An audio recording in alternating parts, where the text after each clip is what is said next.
The Discover College Soccer podcast is sponsored by Veo. Veo is the #1 AI camera solution helping players capture college recruitment videos.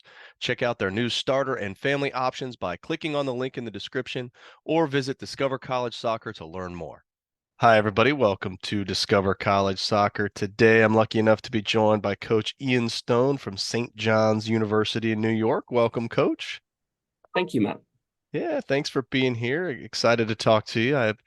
I was just telling you, I got a friend who's an alum of St. John, so he'll be excited. And I get up to New York a few times a year, but haven't been on campus yet. So that's got to be my next stop. I got to go up in a few weeks. I may have to try to swing by, but Yeah, definitely. yeah.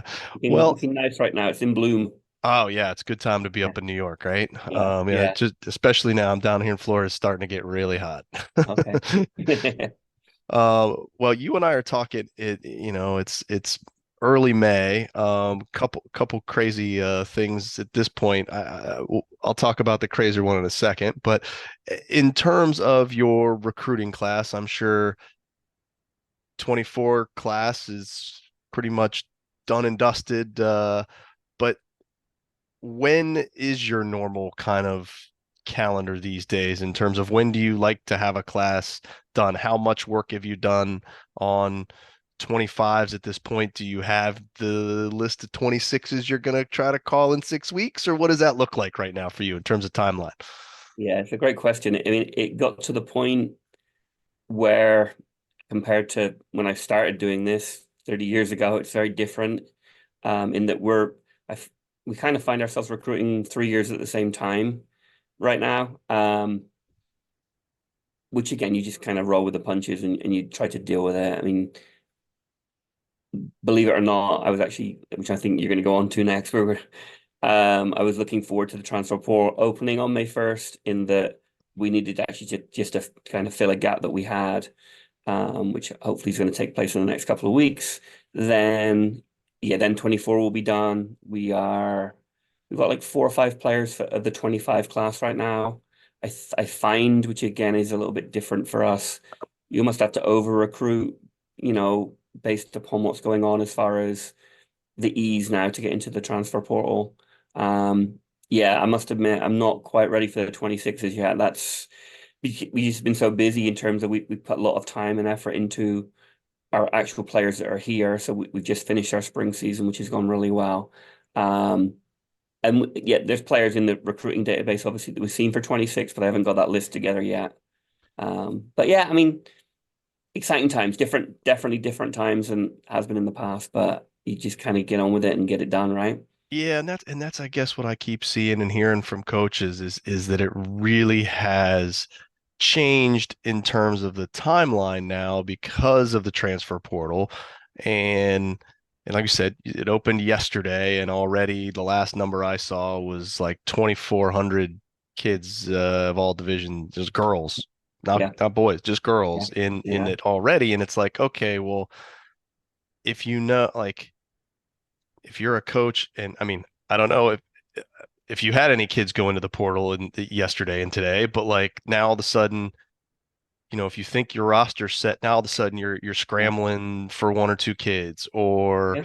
you know, you're figuring out what that number is going to look like, and then add on top of that the delay in the FAFSA this year, Yeah.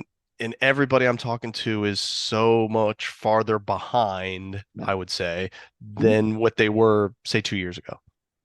Yeah, it's a really tricky dilemma in that you obviously, I mean, we've tried, probably compared to most programs at our level, we'll try to most delay the process because obviously so much can change in terms of the player committing to you.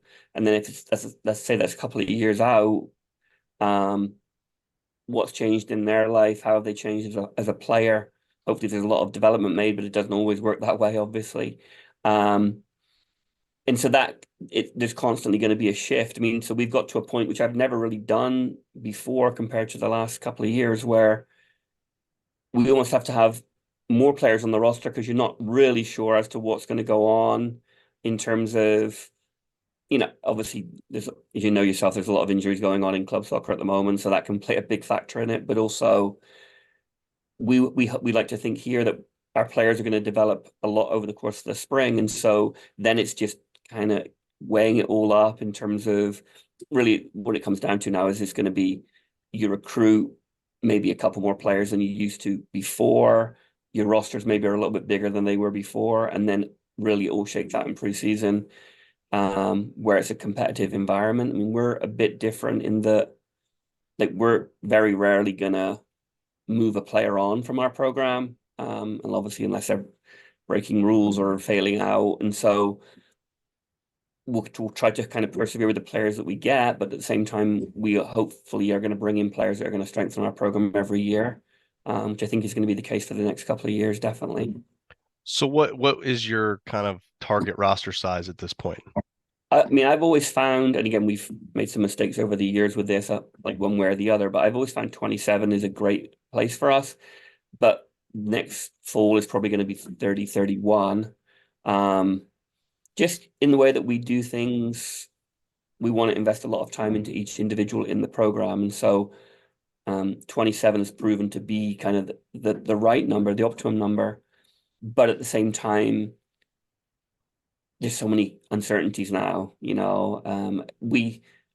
based upon your point, we're pretty lucky here, have been touch wood over the years that there aren't that many people that tend to leave because they kind of feel that they've kind of made a pretty good choice and it's going well for them here. So that makes it a little bit easier. I'd hate to be in a situation where literally a couple of days ago you're having those conversations where people are saying, okay, yeah, I'm leaving, and that's a big bunch of your players, which tends to be a little bit of the trend. Like if a player's doing really well at a program, they're going to want to try to move on, which I have mixed emotions about that in terms of I understand that, if you're doing well, that's the way of life, right? That you want to try and move on and up and, take advantage of opportunities. But at the same time, that the loyalty piece, I think, is strong with us and me in particular as well, that I'd want people to persevere and kind of work through maybe that freshman year until they can kind of figure it out. So yeah, it's a different time for sure. Yeah. Well, in terms of let's say the traditional recruiting methods, right? High school kids coming up, Yeah. what what are some of the events that you like to go to scout players? What are your must hit Mhm. places, and how much weight do you put in we call it the alphabet soup of leagues out there today? Yeah, I mean, the answer would be we try to get to as much as we can, obviously to an extent budget restricted and time restricted. Um, we're lucky in our location that we can kind of get out and see a lot of the tri-state players pretty easily for us, the New York, New Jersey, Connecticut, even Pennsylvania areas. But you're going to get a little bit more kind of bang for your recruiting bucket if you can go to, for example, some of these ECNL or GA events where there's a lot of good players from all over the country there. So that's what we'll focus on as well. I mean, literally, we've got to a point now, and this actually happened through the pandemic, where there are some occasions when we're recruiting through videos, which isn't ideal, but especially with an international player, that's sometimes the best option. Um, I don't love that because that's a little bit more of a gamble in that a player can look great on video. I'd want to follow up with them live, but now we kind of have built up a pretty good network across the world now where ideally then you want to follow up with a couple of coaches and people that know the players pretty well. And so that's kind of worked out for us. I mean, again, that's why maybe that roster size is going from 27 to 30 because there's going to be some mistakes or some players that don't quite work out. And so that's kind of changed a little bit. But I mean, I think our timeline's a little bit different. And maybe proximity to New York City helps with this, but New York City is going to be a big draw for a lot of international players. And so for the most part, we'll try and get the best American players that we can get initially. And then that international window ends up kind of being a little bit later. And so that's normally the way that we'll build out our recruiting class with obviously some transfer portal kids thrown in there too. Okay.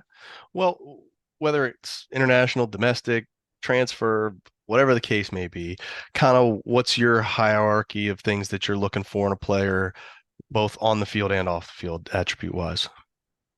I mean, I think that the brand of soccer that we play is a technical brand and that we'll try to possess.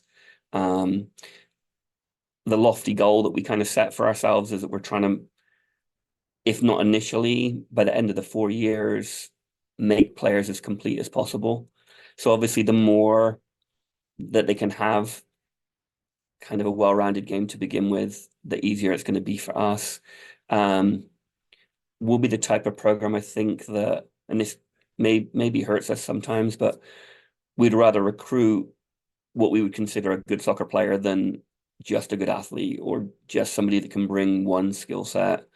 For example, a central defender that can just head and can't play. That's kind of, it depends a little bit on the situation because obviously you need to figure out what you're missing within the current team and kind of add that. Um, but I think again, I mentioned the investment of time that our staff will put into the players. That's a big factor in what we're trying to do. We're going to give people the opportunity to evolve and to change their game to try and be as complete as possible. And I think, to be honest, that's why we had a bunch of success with players going on and playing professionally after St. John's, because if anything, I think we're trying to enhance their love of the game and their game as a whole, as opposed to kind of just fitting them into a specific role, which is going to get our team to win. So it's kind of a different philosophy, if you like. No, it makes sense.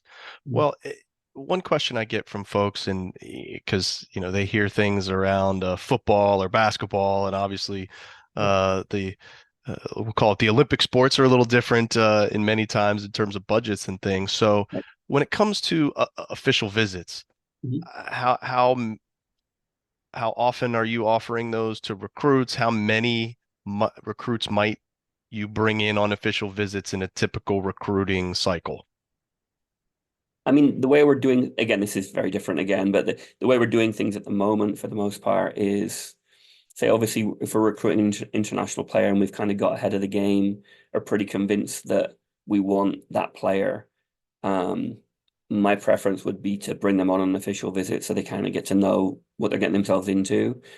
Not always an option based upon the time of the year, obviously, or their busy schedules. And then when it comes to the domestic players, it tends to be a little bit further down the line in terms of we are recruiting somebody pretty hard now.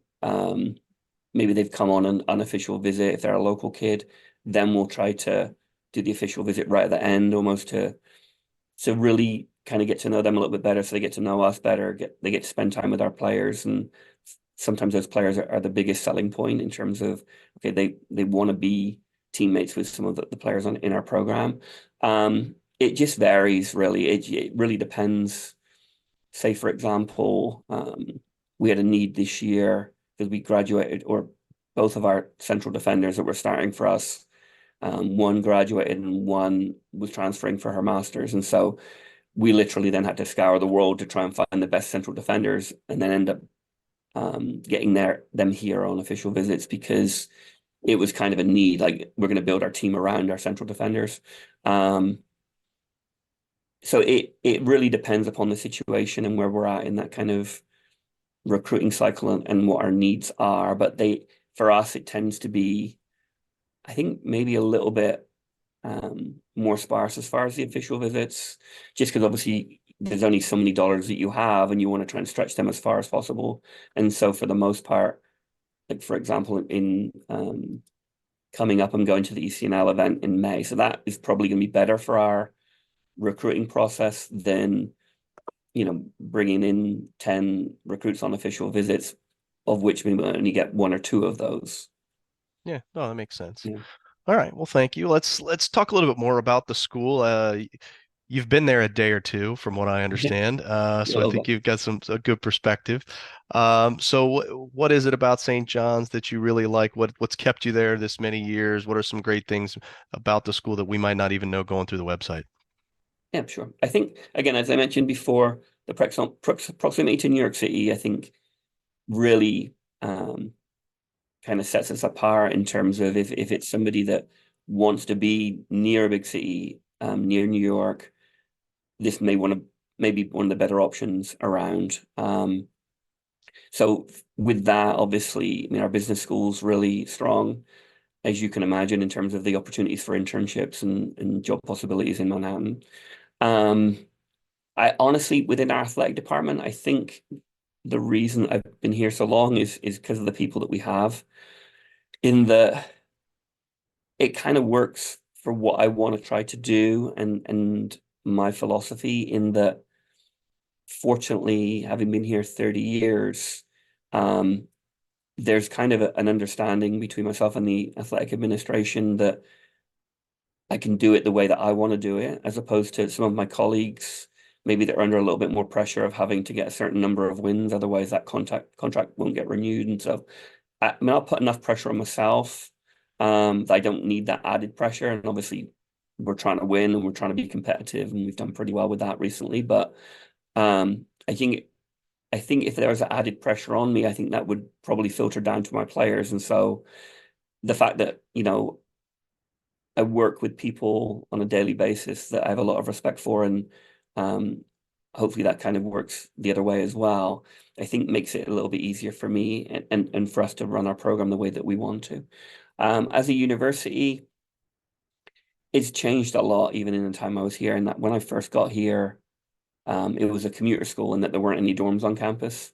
And so that made it recruiting a little bit more tricky because I was basically recruiting year round. And then in the summer, I was becoming real estate agent to try and figure out where they were going to live. But now that's definitely been built up a lot now in terms of like the actual student life. So we have a whole like residence village, which is kind of probably one of the better ones in terms of the dorm life.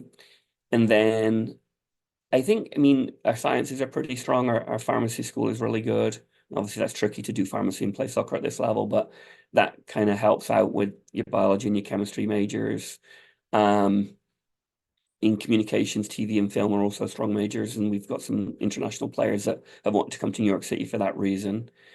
And I think, generally it's kind of the best of both worlds. I mean, I'm obviously really biased in terms of being here this long, but you're close enough to the big city where those opportunities are there for you, but we're in a kind of fairly rural area of Queens where it's kind of tree-lined streets and some like right next to Jamaica Estates, which is a really nice housing estate. So it's not kind of right in the middle of the city, but you have all those great opportunities that New York City will offer. Yeah, absolutely. Well, let's rewind, take me back to, let's say, October. You're in the heart of that conference season. Can you walk me through what a typical week is going to look like for the players in terms of when are classes, meals, practices, kind of what's the game cadence look like? What are they doing on a weekly basis? It's pretty hectic, unfortunately, but um, so we'll normally like our conference games are Thursdays and Sundays, and so which is controversial in itself, but let's not go there right now. So basically, normally we'll have a Monday off, and then we'll get back on Tuesday, kind of fresh to start the week. And so we've figured out that having our practice in the morning makes most sense for us.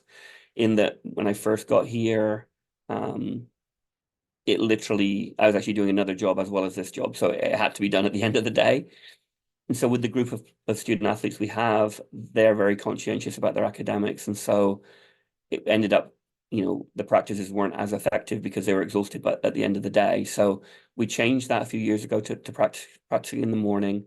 Those brave, hardy souls that want to do an early morning class at 7 or 7:30 can go ahead and do that. We'll normally practice around 10. Um, on a Tuesday and Wednesday, we'll do some sport performance. That's really more based upon the minutes that they've played the week before. Um, and literally, we'll normally start our week with kind of more small-sided type games in terms of we believe in getting fitness with a ball and doing a lot of the work that way.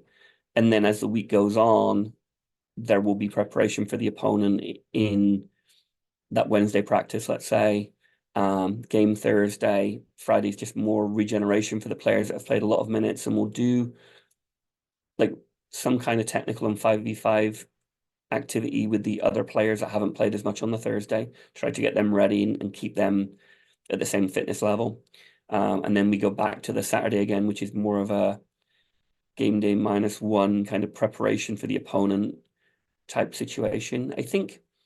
I don't know, I kind of go back and forth on this, but we want to try and focus more on ourselves than the opponents. But I think it's an advantage where we're getting all the games of every opponent, and we can watch them, almost kind of giving our players a little bit of an advantage, I think, in terms of what to expect based on formation, based upon personnel. We go through a little bit of video of individual players that we play against, and tendencies that we might be able to exploit. So again, it's a pretty crazy week, especially in October when the stress is building up a little bit, and that we're kind of right in the middle of the conference season, which is a pretty competitive conference.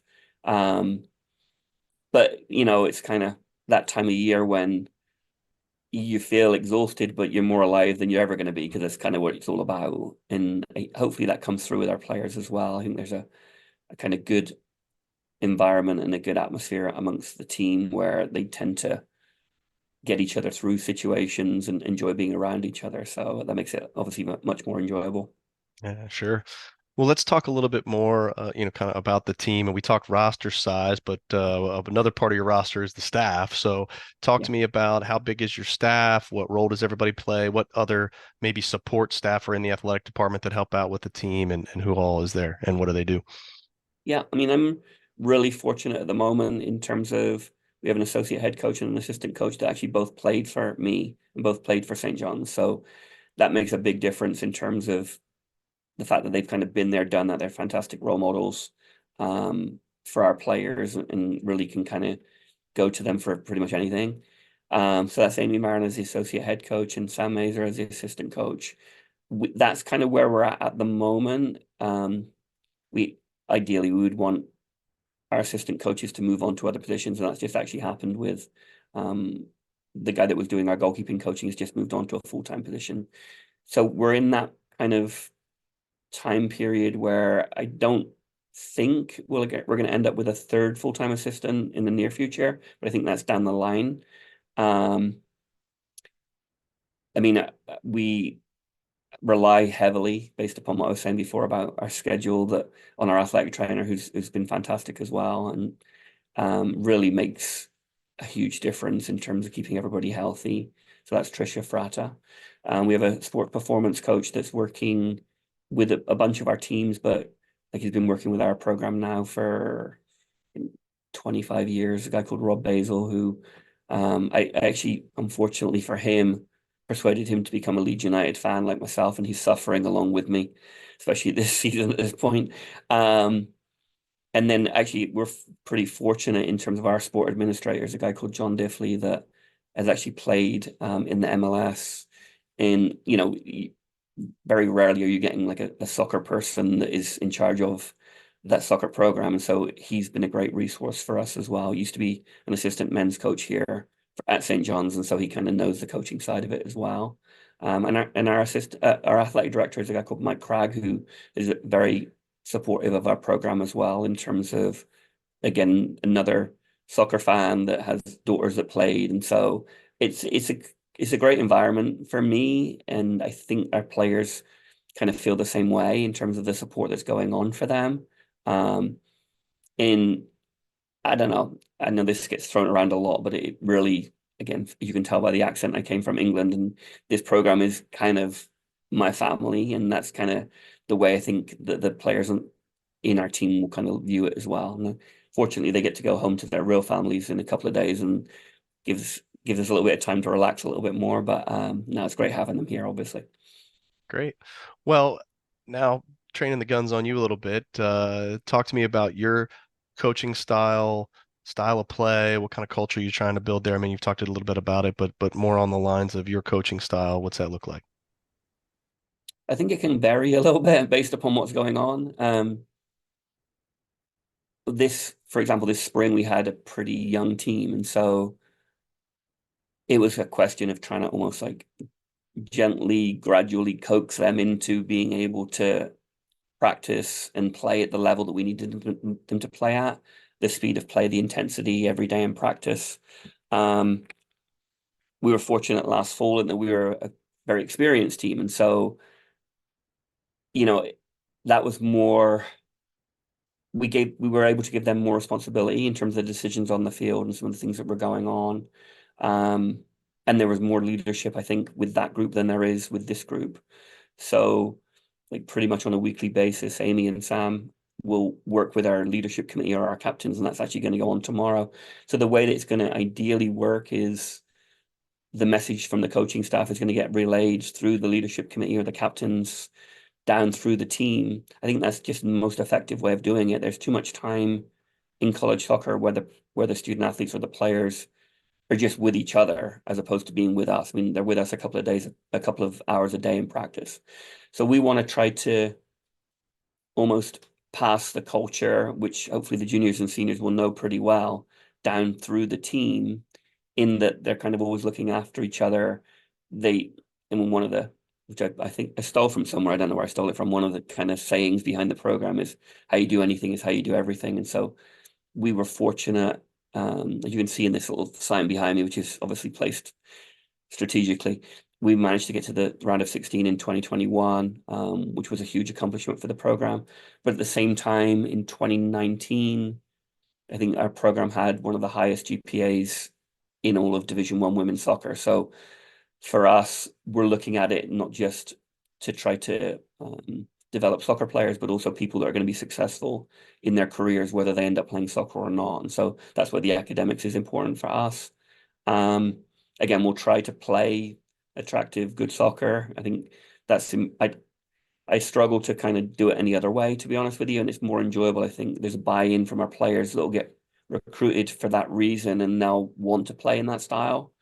But at the same time, obviously, in the competitive trenches of the Big East, sometimes it's just find a way and dig deep and bring defensive intensity and aggression to what's going on as well. So a lot of it will depend upon the team we have and what our particular strengths are. Like this last fall, we really went for it offensively, which I didn't love because I'd like to think of myself as being someone that can organize a team and be good defensively. But we conceded a lot of goals last fall, but we also scored a lot.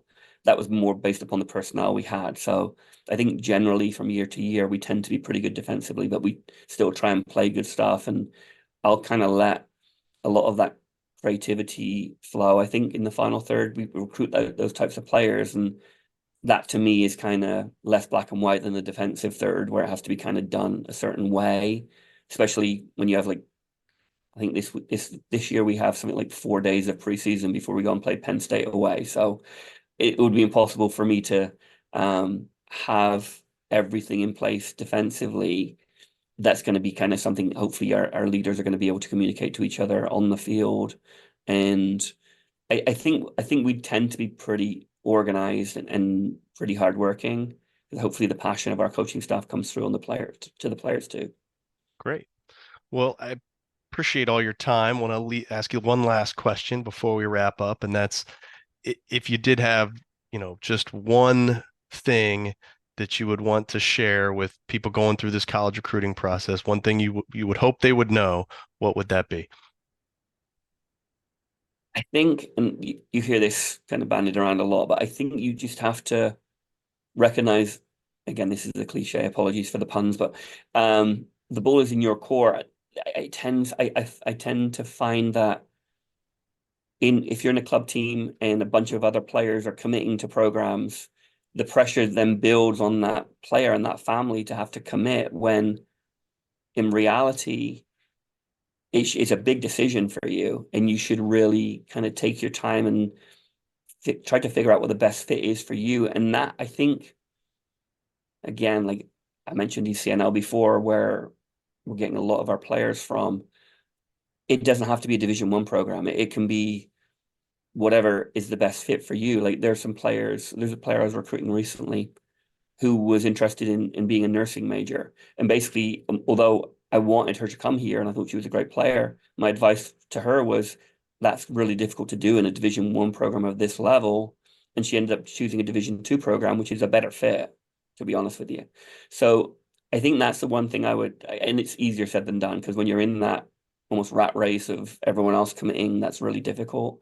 But I think that's what I found over the years. The players that have been most successful in the recruiting process have got good guidance from the people around them, club coaches, parents, etc., and have kind of figured out that they're going to do it in their own time, and then what is the best kind of fit for them, as opposed to the bells and whistles and the big D1 names sometimes. That's, I think, what I would say based upon my experience. I couldn't agree more. Well, I really appreciate it, Coach. Wish you the best of luck here in the upcoming fall season. And if you get to any of the girls soccer events down here at Lakewood Ranch, Florida, make sure you let me know and we'll go grab a coffee. All right. Appreciate it. Nice meeting you, Matt. Thank you very much. Thank you. All the best. Hi, everybody. It's Matt from Discover College Soccer. I hope you're enjoying the podcast, whether that's on YouTube or your favorite podcast platform. Don't forget to hit the subscribe button. I also wanted to let you know about the Discover College Soccer Study Table. This is our brand new online portal that is complete with a 14-part online course giving you all of the ins and outs of the college soccer recruiting process. There's also a wealth of resources such as checklists, templates. There's the spreadsheets that have every soccer program in the country along with their coaches, their contact information, their social media information, some basic stats about the school, and more. Plus, there's an online community where you can ask your questions, share your wins, your losses, any questions that you may have around the college soccer recruiting process. It's all there at the Discover College Soccer study table that you can find at discovercollegesoccer.com/study table, and hopefully we will see you there.